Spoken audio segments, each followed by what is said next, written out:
Hi everyone, thanks once again for joining us on our YouTube channel. As always, I've got very important information for you. So we traveled to South Africa, now we came back. What we learned from here, we have started the testing, but using the locally available materials.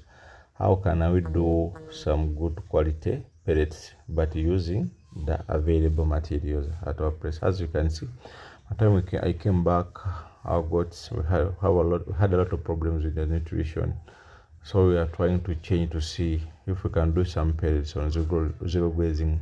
How can animals change? So we're using the available materials, trying to balance between energy and protein, because that's the key in animal nutrition, and see how our goats will perform. So this is all we have as of now.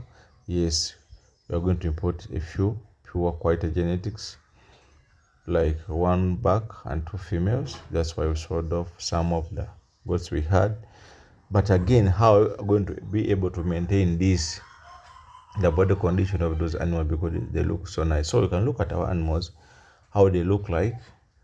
But now we have started making our own feeds, mix them. Even if you don't have a pelletizer, a pellet machine, you can still make the rations and you serve to your animals and see how best they react. So now it's like 10 days. By the time I came back, animals were so cachetic, they were not looking nice. But I'm seeing some change after 12 to 14 days, because but the moment I came back, I started mixing my own feeds and see how can I improve, because I've been blaming my animals, but in actual sense, we are not feeding them well on zero grazing. So going, you see, you learn, then you come back and put into practice.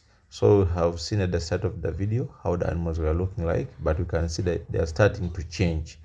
So I believe by the end of March, we shall have a very much better improvement in our animals. And we also have a few doper sheep. By the time we got them, they were so chaotic.